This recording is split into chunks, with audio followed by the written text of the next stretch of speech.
Hello friends, आज की video में हम देखने वाले हैं एनसीईआरटी हिस्ट्री क्लास 8 का चैप्टर 3 ग्रामीण क्षेत्र पर शासन चलाना। इसका पहला क्वेश्चन है 18वीं सदी के द्वितीयार्ध में बंगाल के संदर्भ में निम्नलिखित कथनों पर विचार कीजिए।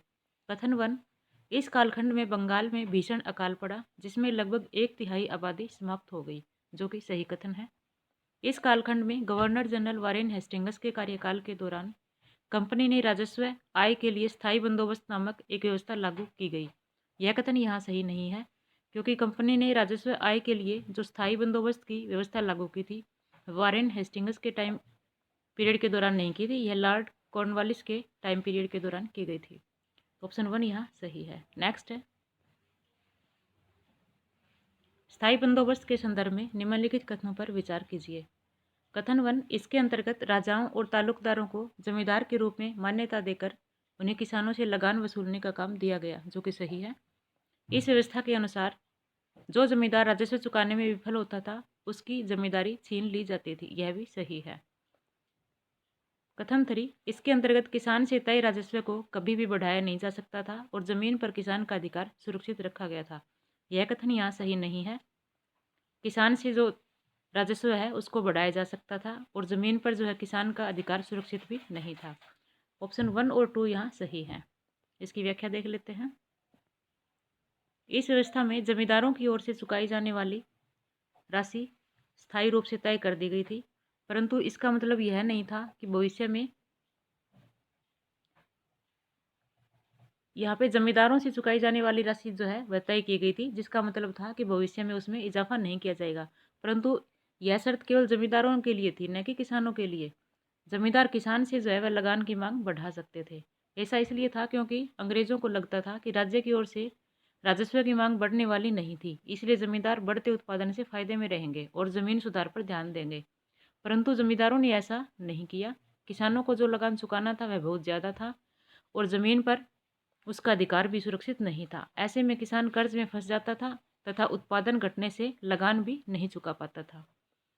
नेक्स्ट है, महलवाड़ी बंदोबस्त के संदर्भ में निम्नलिखित कथनों में से कौन से सही नहीं है।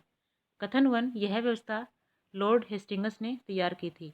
यह कथन सही नहीं है, यह होल्ट मैकेंजी के द्वारा तैयार की गई थी। इसमें राजस्व के लिए निर्धारित इकाई महाल थी, जिसका अर्थ गांव या गांव का समूह था। यह कथन सही है। इसमें निर्धारित राजस्व स्थायी रूप से तय नहीं था। यह कथन भी सही है। इसमें कंपनी द्वारा कर एकत्र करने का दायित्व जमींदारों को दिया गया था। यह कथन यहाँ सही नहीं है। कर एकत्र करने का दायित्व जो है वह गांव के मुखिया को दिया गया था, न कि जमींदारों को। तो ऑप्शन 1 और 4 यहाँ सत्य नहीं है। सत्य कथन है ऑप्शन 2 और 3। नेक्स्ट है,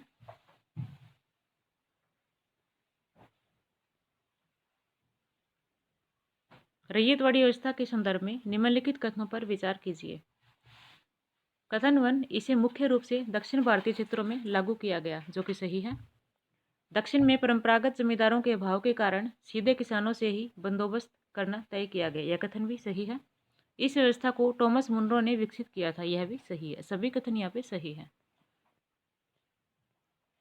ब्रिटिश भारत में नील की खेती के संदर्भ में निम्नलिखित कथनों पर विचार कीजिए। कथन 1, अंग्रेजों द्वारा अपने लाभ के लिए पैदा कराई जाने वाली मुख्य फसलों में से एक थी, जिसकी यूरोप में बहुत मांग थी, जो कि सही है। नील की खेती के 2 मुख्य तरीके थे, निज और रैयती। यह भी सही है। नील की कटाई के बाद उन खेतों में धान की खेती नहीं की जा सकती थी। यह कथन भी सही है। सभी कथन सही हैं। ब्रिटिश काल में बागान मालिकों तथा नील की खेती करने वाली रैयत के मध्य टकरावों के संदर्भ में निम्नलिखित कथनों पर विचार कीजिए। बंगाल के किसानों ने नील की खेती से इनकार कर नील विद्रोह की शुरुआत की, जो कि सही है।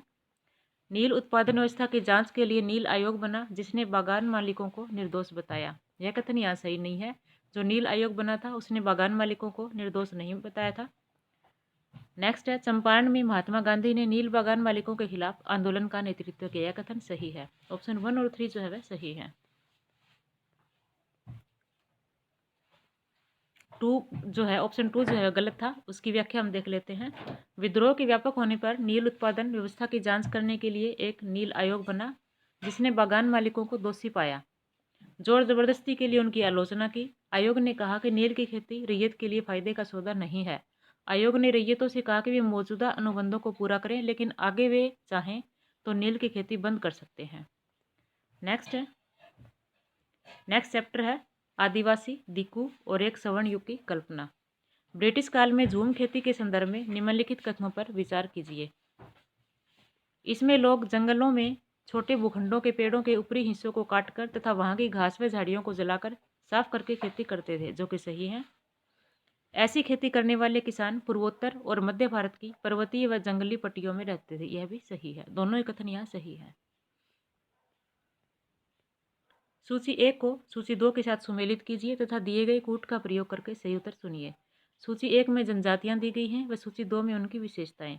गोंड व संथाल जनजाति की विशेषता है एक जगह ठहरकर खेती करने वाले। खोंड और बैगा जनजाति की विशेषता है शिकारी और संग्राहक।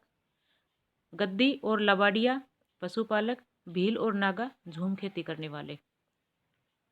Option A. नेक्स्ट है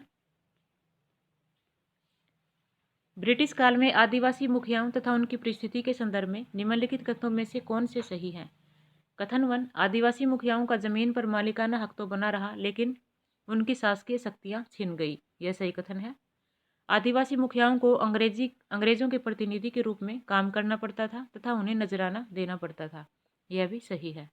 अंग्रेजों के आने से पहले कई जगहों पर आदिवासी मुखियाओं की अपनी पुलिस होती थी और वे जमीन एवं प्रबंधन के स्थानीय नियम खुद बनाते थे, यह भी सही है। तीनों ही कथन यहाँ सही हैं।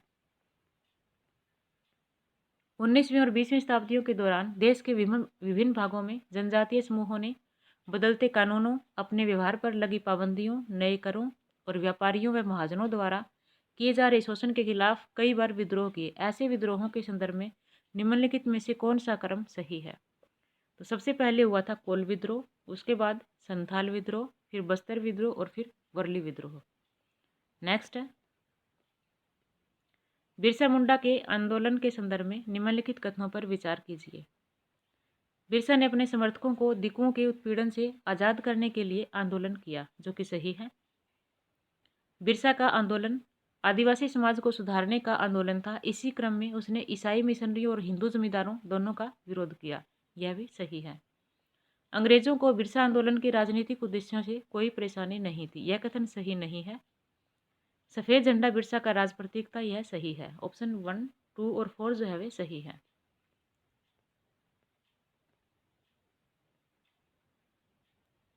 अंग्रेजों को बिरसा आंदोलन के राजनीतिक उद्देश्यों से बहुत कुछ परेशानी थी। यह आंदोलन मिशनरियों, महाजनों, हिंदू भूस्वामियों और सरकार को बाहर निकालकर बिरसा के नेतृत्व में मुंडा राज स्थापित करना चाहता था। नेक्स्ट है औपनिवेशिक अधिकारियों द्वारा झूम काश्तकारों को जंगल में खेती करने की छूट दिए जाने के क्या कारण थे। कथन 1, रेलवे स्लीपर्स के लिए पेड़ काटने और लकड़ी को एक जगह से दूसरी जगह ले जाने के लिए मजदूरों की आवश्यकता, जो कि सही है। झूम काश्तकारों को काम और रोजगार की तलाश में मजबूरन दूसरे इलाकों में जाना पड़ता था, यह कथन यहाँ सही नहीं है। ऑप्शन 1 सही है। इसी के साथ जो है हमारा चैप्टर 4 कंप्लीट होता है। चैप्टर 5 हम नेक्स्ट वीडियो में देखेंगे। धन्यवाद।